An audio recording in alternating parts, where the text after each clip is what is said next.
Mitch Rapp is on a sunny beach in Spain with his girlfriend, Katrina. He's carrying an engagement ring and finally asks her to marry him. She says yes, smiling through happy tears. Mitch walks to the beach bar to grab drinks so they can celebrate. While he's away, armed attackers charge the beach and start shooting. Mitch runs back through the chaos and takes a bullet in the leg, but he keeps going, yelling for Katrina. He reaches out for her and watches, helpless, as a gunman kills her right in front of him. The gunfire stops, the attackers flee, and Mitch survives, but his life is shattered. 18 months later, Mitch is a completely different man. Grief and rage have taken over his life, and all he thinks about is revenge. He trains his body every day, running, lifting, fighting, pushing himself harder than anyone else. Online, he sneaks into extremist forums, pretending to be one of them, studying their language and religion so he can blend in. At gyms, he spars too violently and gets thrown out for injuring partners. At the gun range, he practices with heavy weapons, far more serious than anyone around him. What Mitch doesn't know is that the CIA has been watching his every move. His obsession finally pays off when real terrorists reach out and invite him to Libya. Without hesitation, Mitch boarded a plane, focused entirely on confronting Al-Mansour, the man behind Katrina's death. Upon landing, masked men searched and blindfolded him, unaware that Mitch had hidden a small blade inside his sunglasses. When the blindfold was removed, he faced Mansour, heart racing, every nerve on fire, gripping the blade and ready for revenge. Only for a team of American Special Forces to storm in, guns blazing, killing Mansour and the other terrorists, denying Mitch the personal vengeance he had imagined.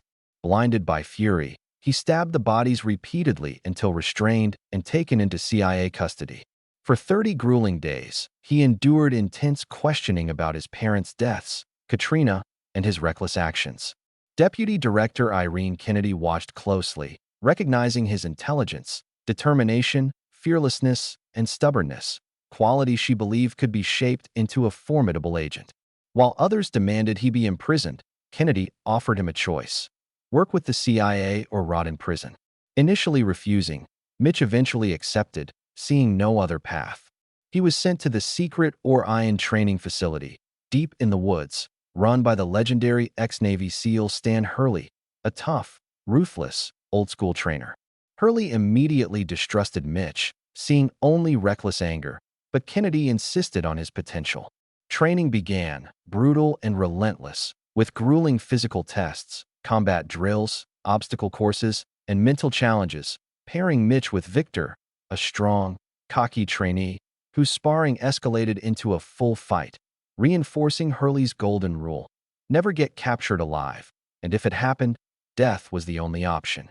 Meanwhile, the outside world grew more dangerous, a secret plutonium deal in Poland going horribly wrong, the buyers gunned down by a mysterious shooter who absconded with the stolen nuclear material, and Hurley recognized the culprit instantly. Fire, Ghost, killing both a former officers and recruit sellers. once loved, now allied with dangerous enemies and orchestrating catastrophic events that destabilized Before nations. vanishing into the Back at ensuing Orion, Mitch pushed harder than anyone, enduring a brutal simulation in which recruits had to identify terrorists among civilians while wearing shock vests that punished even the slightest mistake with intense electric jolts, collapsing repeatedly but rising again, refusing to quit, and earning begrudging respect from Hurley despite his own frustration at Mitch's uncontainable drive.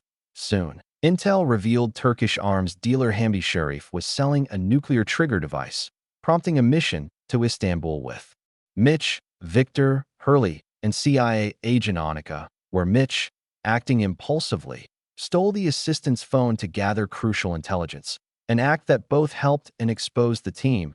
And the next day, during a confrontation with Sharif, Victor was recognized and shot, chaos erupted, and Mitch chased Sharif through crowded streets, evading dogs, bodyguards, and guards, eventually killing Sharif in a brutal fight and seizing his laptop before authorities could intervene, angering Hurley but impressing Kennedy, who saw Mitch's effectiveness, and through the laptop, they learned that Ghost was alive and assembling a nuclear bomb.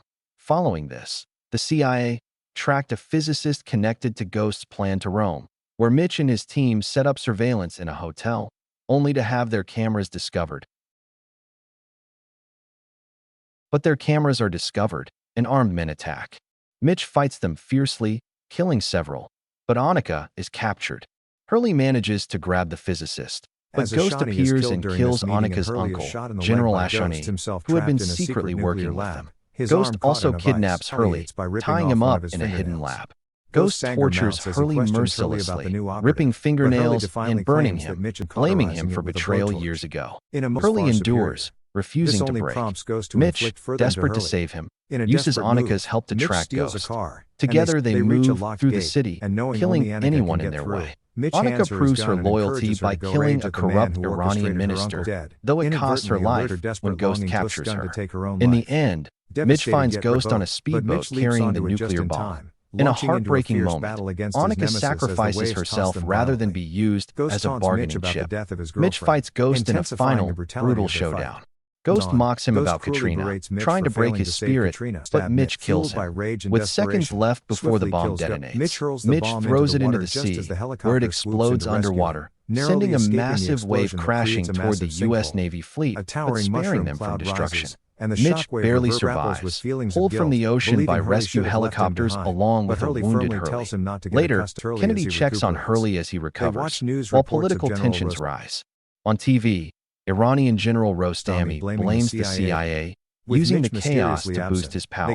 But in the final scene, as Rostami enters an elevator with his guards, Mitch is already there waiting, calm and deadly, proving his mission isn't over, and he is now a full assassin for the CIA.